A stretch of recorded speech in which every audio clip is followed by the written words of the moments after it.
Good evening, Sweetwater School District Number 1. I'm Kelly McGovern, your superintendent. Sorry about the delay in broadcasting to you this evening.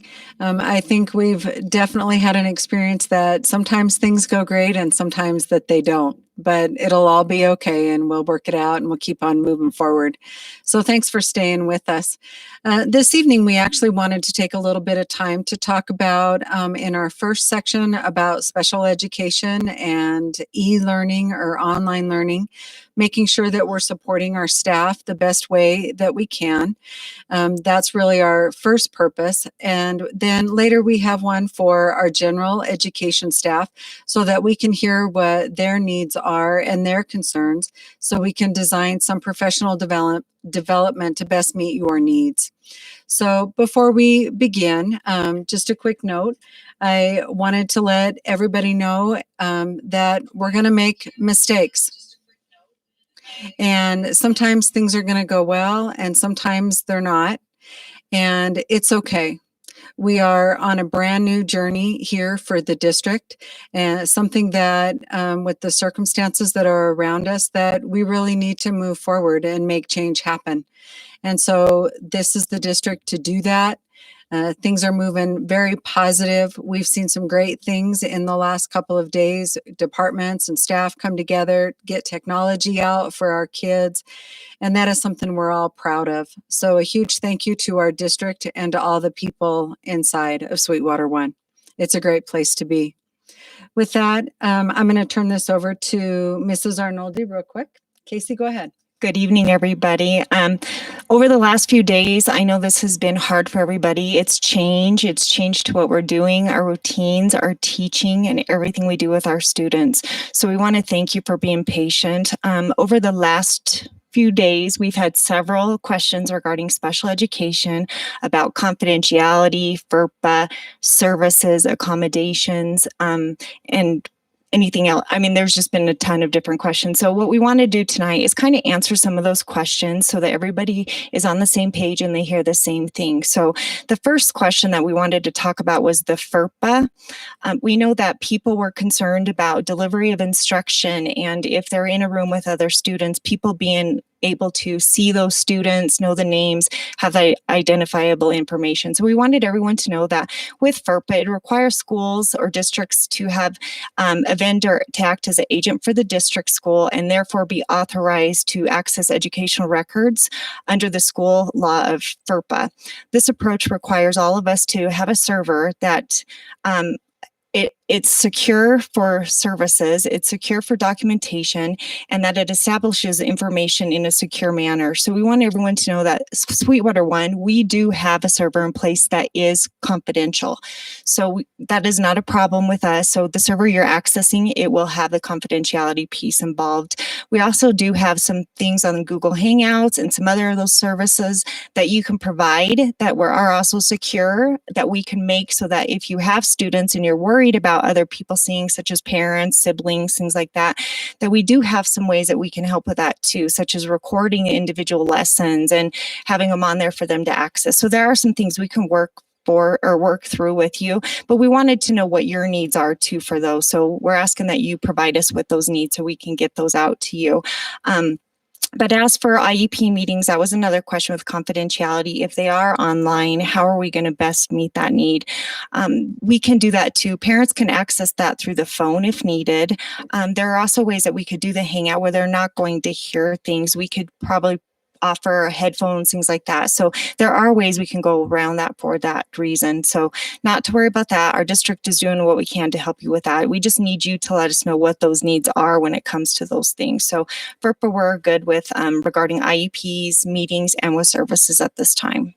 With that, though, I am going to turn over to Tiffany. She's going to talk about the service minutes with you guys. So good evening, everyone. I know that it's already been said several of times, but we cannot thank you enough for coming together as a group. I know that I have had a lot of emails and questions and phone calls from several of our special education teachers. It's very humbling how everybody has come together during this time. We know that we're we're breaking some new ground here, but we're not in it alone. We're all working on it together. So I can't say thank you enough and how much we appreciate each and every one of you.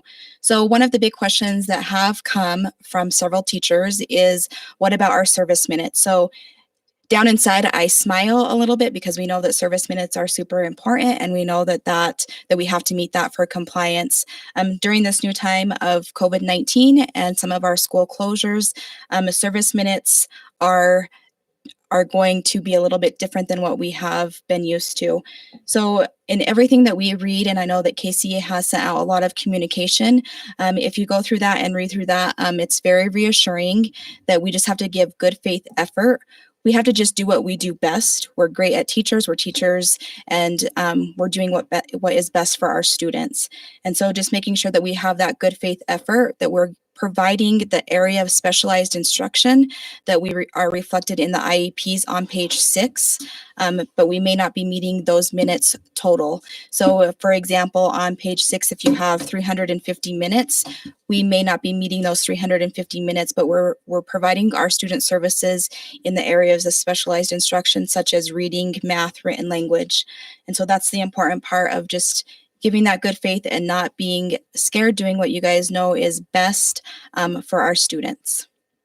And we do know that a lot of service minutes may not be made. We also know that we do have some students that are medically fragile, maybe on 504s and things like that, that we're not able to offer some of those services at this time. And that's okay too. What we can do when we get back in school is we can meet as those teams, 504 teams, IEP teams, and we can discuss what that compensatory ed might look like. And maybe even in the team, you realize that there were some things that we couldn't do perfectly. That's okay too. We can reconvene and talk about what compensatory might look like for those students. So those are some ways we can get those met.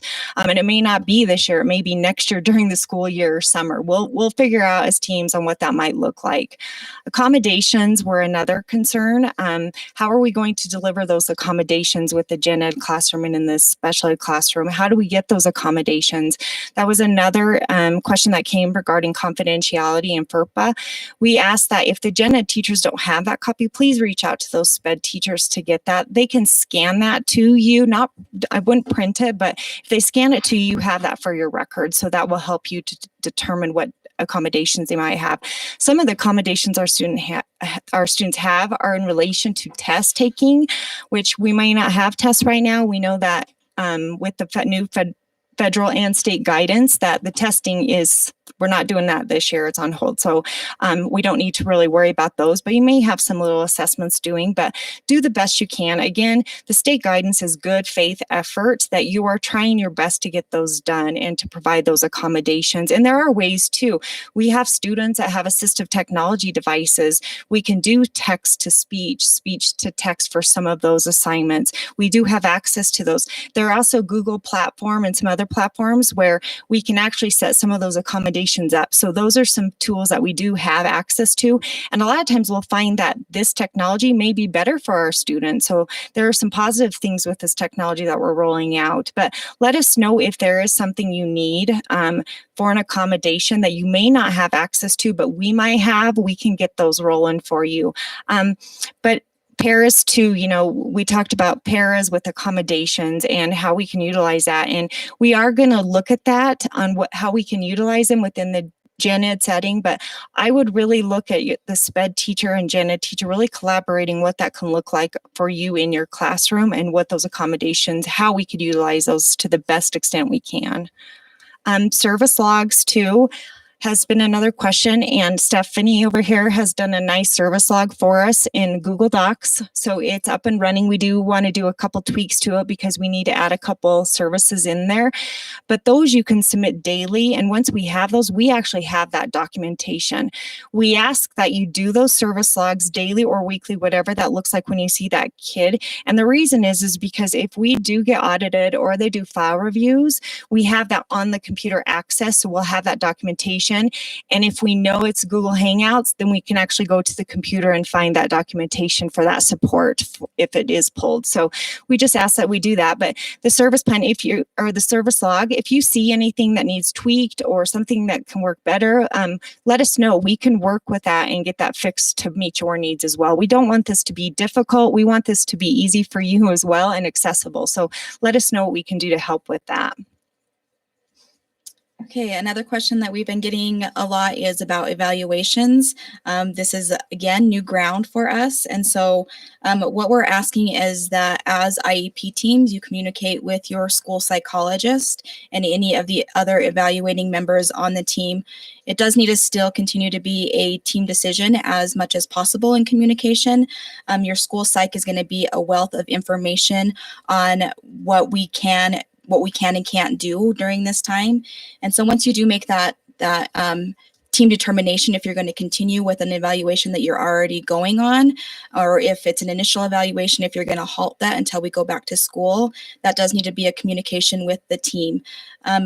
From there, if the team determines to do anything different than what we have already told parents, we are asking that you issue a prior written notice to the parents, notifying them of our proposed action and what we are going to do for that. So in that PWN, it could say something that due to the school closures because of COVID-19, we are proposing to do whatever the team has decided for the evaluations. At this time, we've had a lot of questions about, well, we can just take some of those things like consents home and get signatures. We do not. That's absolutely not an option right now to go into other families' homes. And we want your safety, student safety, and family safety is first. And so we will not be delivering any type of consent or paperwork to families' homes at this time. The PWNs will be going through Parent Square, and Stephanie will be talking about that in a little while as well, but that will be the only piece of paperwork right now that we are asking teacher of records to upload and send to parents through Parent Square. All of our IEPs, as you guys are having those, we've heard from a lot of teams how, you know, you were a little nervous yesterday and today, how those were going, but they have gone pretty smoothly for the most part.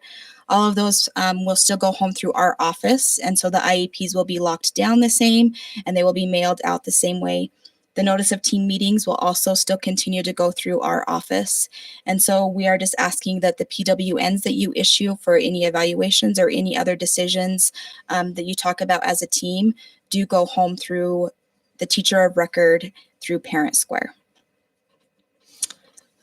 We just wanted to reiterate too about the confidentiality and the legality for if we do online instruction in a group format with students or individual students, what that would look like. Again, there are ways on the Google Hangout and other platforms that we can do that so that you cannot see the other students. There are also ways where you can record the session and then they can have access to it, which is sometimes nice for our students because that repetitive of that skill. So that might be an option too, but there are ways that we can work around that with the shared screen and hiding some of those students so that they don't see them. So those are ways that we could work around that. Just let us know and we can walk you through that. If there are other needs too, just let us know.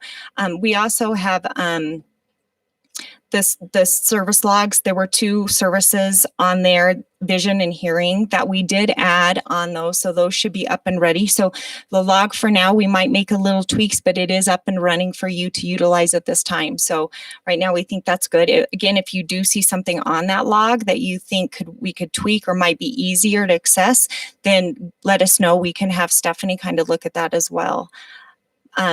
The other thing too is we do have a couple students. I just wanted to share this because I know this might come out with our programs kids and our medically fragile.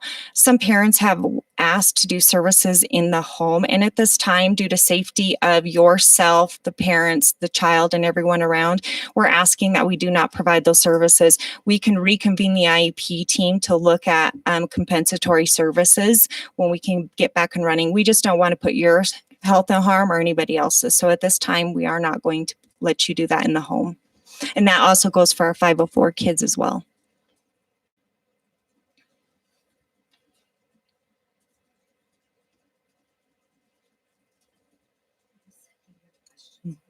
A question just came up. If we record it, do we count it as minutes? If you have it accessible for those students and they're utilizing that, then yes, we can count that as your minutes for those students.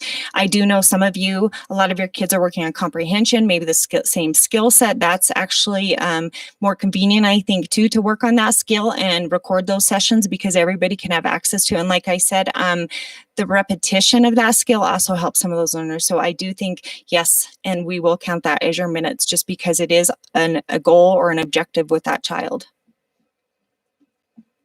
Casey, just one point for clarification. You had talked about good faith effort. So I think one thing that is worth mentioning is good faith effort has to be the documentation that we do, that you do in providing your services, your attempts for contact, the ways that you reach out to the family and the student. So documentation. And then the second piece for that is a sense of reasonableness. So we know we're in a situation that is a pandemic, and it is probably the worst that some of us we've seen in our lifetime. But we need to make sure that we have the documentation of the work that you're doing for our student and that it's reasonable within the circumstances that we have.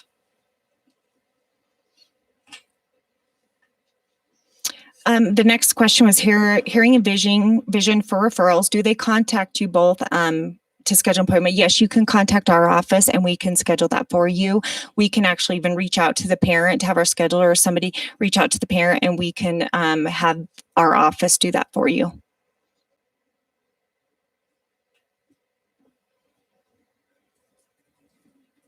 And the good faith effort, like Ms. McGovern was talking about, we have sent a couple guidance documents that have just recently come out, one on Saturday, one today, and we got one yesterday. Those are sent out as well.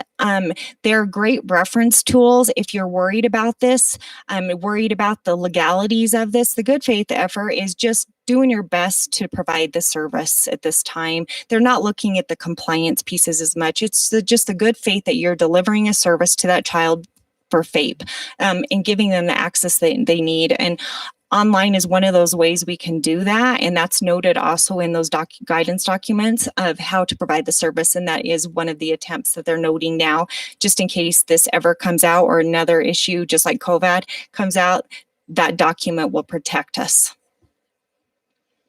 So one of the questions about another PWN is, would you like us to date the team decision that we make within the PWN? Please do. When you are visiting as a team through your virtual platform, please count that as the date and do document that date in the PWN. Another question is it okay to work with one or more student at a time? And yes, we know that some of them are working on the same scale and you have a lot of service minutes. I know some people have 6,000 and something a week. That is okay. If it is a skill set and it's a goal you're working on, then yes, you can do that. Again, there are platform ways if you're worried about the confidentiality. There are ways that we could limit who sees what so that nobody can breach that confidentiality. I am putting in a plug for Google Hangouts. It is something that is very nice to use. It's very easy. You can connect a lot of people together, and they also have closed captioning. And so as we have been working together through the last week, I do really like that, and I think you will find it very easy to use.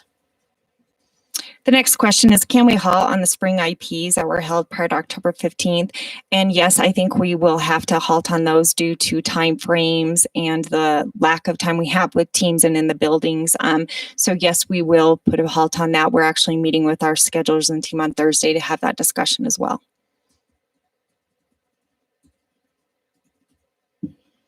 So another one is, what about consents that we have signed? So that is one that we would like for you to talk to your team about and keep in contact with your school psych. There are some protocols that are able to go home, and there are some that are absolutely not able to go home. And so that's why it's very important to talk to your school psych, and whatever determination you guys make as an IEP team, either that you're moving on through your examining existing data or observations that you already have, you could document that all through a PWN and let the parents know what determination you have made moving forward. And then I would also document in the PWN that we stand ready once school opens back up to begin that process again. I think, and to piggyback off what Tiffany's saying, I think too, talking to your psych, you will have a better understanding, because some of those consents may be an online protocol that they can fill out and maybe an adaptive or a social. You can still probably get those completed. On the consents where you're going to have a Woodcock Johnson, a cognitive or an academic battery, that's where we're going to have to probably put the halt on, just because we don't have access to get that into the home to do that. But also, we don't have anybody to monitor that protocol, and a parent with NASP guidelines and things like that, that we do have some issues legally with that. So at that time, those are ones that we will put a halt to. But again, if it's a behavioral or social, and that's a protocol we can do online, then we can look at still holding those and completing those.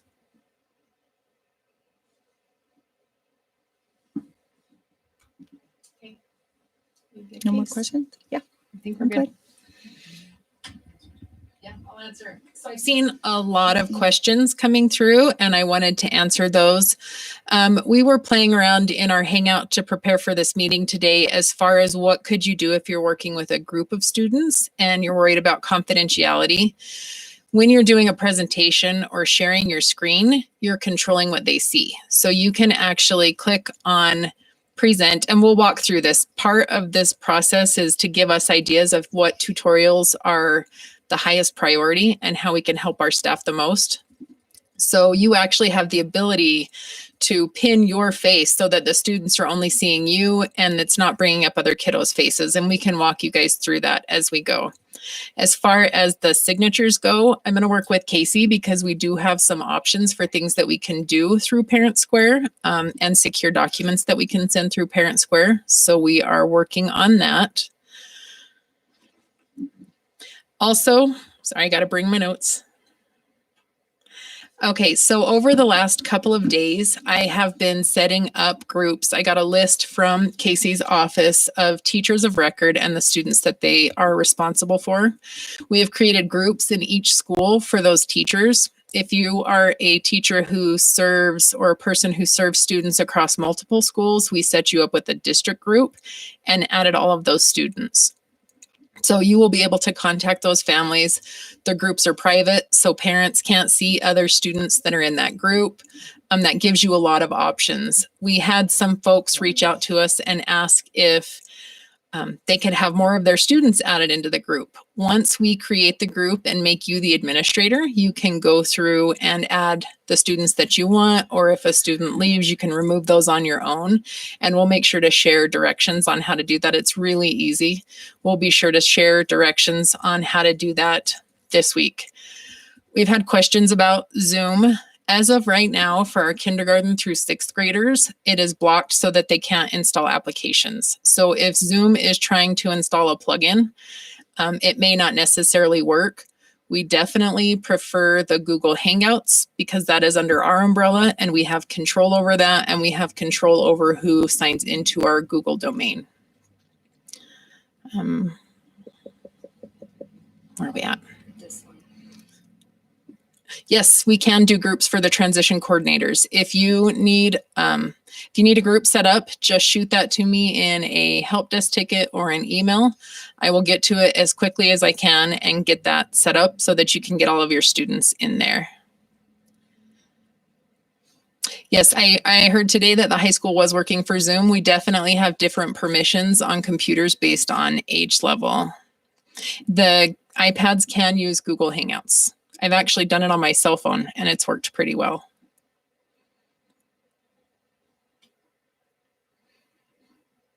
So Audra, if you had a parent tell you that they weren't able to respond to a post in Parent Square, the default is for comments to be turned off.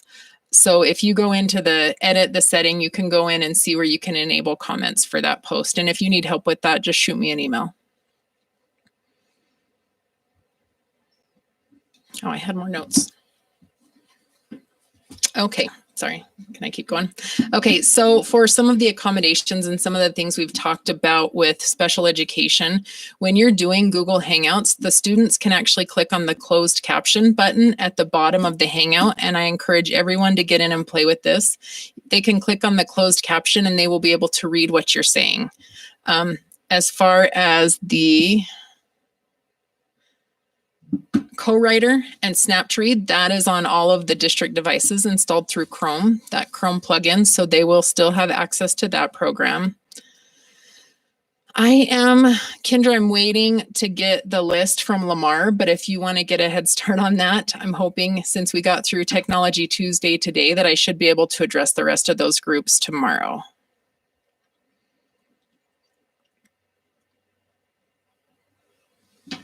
Carrie, send me an email on that one for Google Hangouts not working on the iPads, because I was not aware that we were having an issue with that.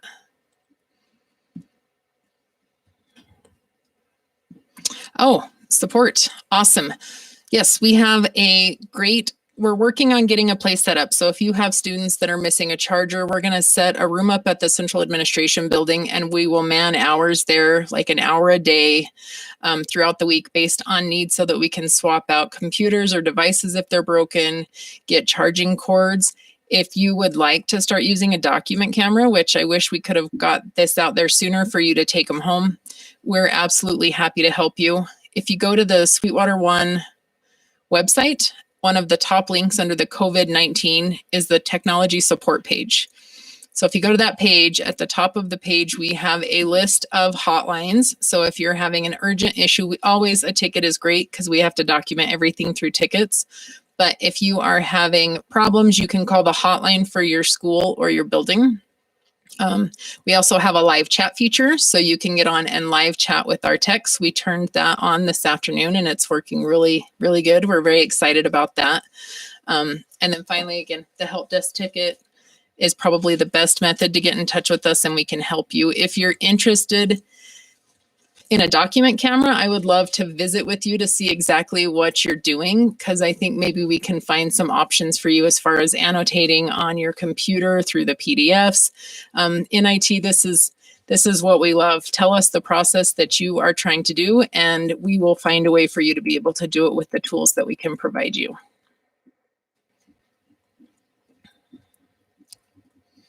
Google Hangouts is just meet.google.com. So anytime you go there, they would be able to get into it. It doesn't necessarily have to be an app, but we can push the app out to the devices. For setting up meetings, and a lot of this applies to the general ed staff too, so we're going to go into this more at length. For setting up meetings, you can use your Google Calendar, set the meeting up, and then copy and paste that meeting information and share it with the people that you need in. I already did that. Did I miss anything? We had a question, and it was over having a 3-year eval today, and there were no significant changes for the students, and if an IEP still needs to be held. No, if there's no significant changes, we won't hold an IEP meeting right now.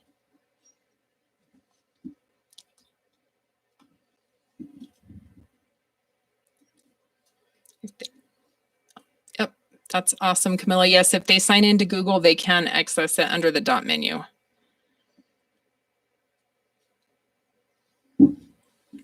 Okay.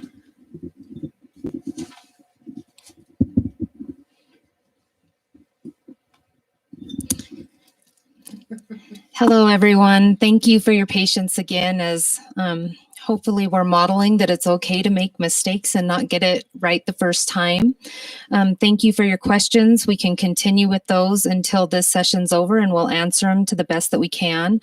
I just want to remind everyone that as we are taking on this new format, and there's a lot of things at home, make sure that your computers are locked down so that your kiddos cannot access private information. Although there are some leniencies being done as far as how we can offer services, FERPA is still a high priority, and we need to make sure that we're following those policies and laws as far as what we can make sure is locked down, and that we aren't giving access to people that aren't privileged to the information. The other thing that I want to just reiterate, there are parents again reaching out for us to go home. There are not going to be any exceptions to this rule. And if they need to talk to someone else, they're welcome to talk to Casey, Tiff, or myself. We do not want to put any staff at risk, nor do we want to put these families at risk by us going into the homes. So there will not be any exceptions to that. And I think that We wanted to talk a little bit too, because we know a lot of our students now are being serviced in the co-taught classroom, which is the Gen Ed classroom. So those services will be counted in that Gen Ed classroom just because that's where they're receiving that service. So it's important for the special ed teacher and the Gen Ed teacher to really collaborate on what that might look like, what that lesson can look like, what the accommodations are for those students. But yes, they do count. Those service times do count for the Gen Ed time that they're servicing. So if they're watching a module or a lesson that's in the Gen Ed classroom and they're receiving those accommodations, that does count as those service minutes because that's where they're receiving that service.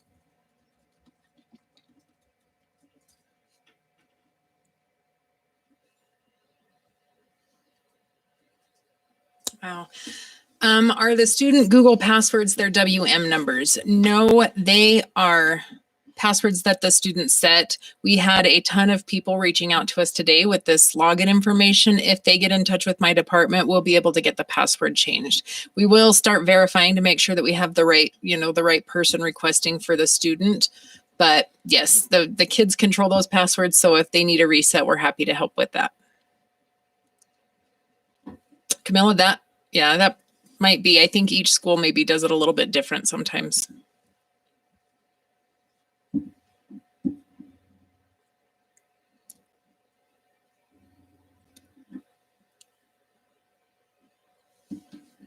Okay, so you guys asked about the Illuma with Zoom. We'll be working with them to see what we need to do. It may be that in some cases we're going to have to support those younger students with that and perhaps send that out depending on how we can work with Illuma. Hey, we'd love a jug of coffee or a fruit basket. With Illuma too, to piggyback off what Stephanie is talking about, Illuma is fabulous to work with. So if you have any of their staff in your building, reach out to them. They are more than willing to support you with their services and maybe even help you to figure out how to set up services since they've been through it. So they've been through this before, so they have a wealth of knowledge for you to reach out to. Just remember that we are on day one of the students having the devices at home. And I'm super, super excited that everybody is so excited and so gung-ho. So thank you so much for working with everyone. As we work through this process and get all the bugs worked out in the first couple of weeks, we appreciate your patience. I'm sure you're probably not hearing very promptly from your techs. This morning, they spent the first 3 hours handing laptops out to all of our students. So yeah, thank you so much for your patience. We haven't forgotten you. So this question has come to us quite a bit. If we are going to allow our paras to have laptops so that they can use them, as some of them do not have the availability at home. No, you're sorry. Please bear with us as we go over these next 3 days and then into next week. And we're starting to get a feel for this. Your students are starting to get a feel for this. The answer is not no, but we are going to be revisiting it in a few days as we get a feel for what the needs are, where there are concerns, where we need help. So if you guys could just hang tight and be patient with us as far as getting more laptops out to the paraprofessionals. We know that their help is essential and we are evaluating all of that. So thank you for your patience with that. We are working on the cheat sheets for Google Classroom. And we shared with our families today that technology support page.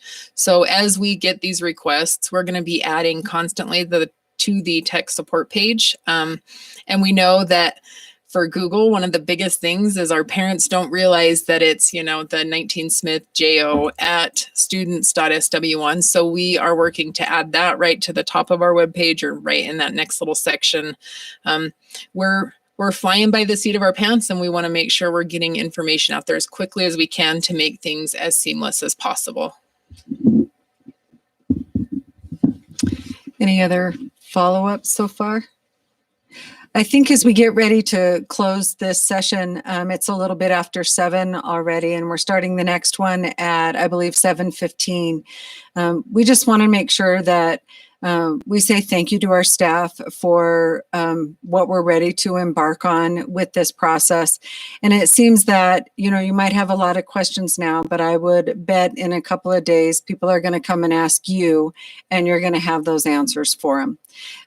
We're leading this effort as a district, and we couldn't have done that without everybody here. So we appreciate everyone. We appreciate IT and Stephanie and all the work that her department has done, but also everyone within the district. We've done a lot, and we couldn't do that without everyone moving forward in the same direction. So thank you very much as we work through. Everybody stay healthy, stay happy, of course, and let us know what you need. Reach out to us. We want to help you and be successful. So thank you, everybody. You have a good night.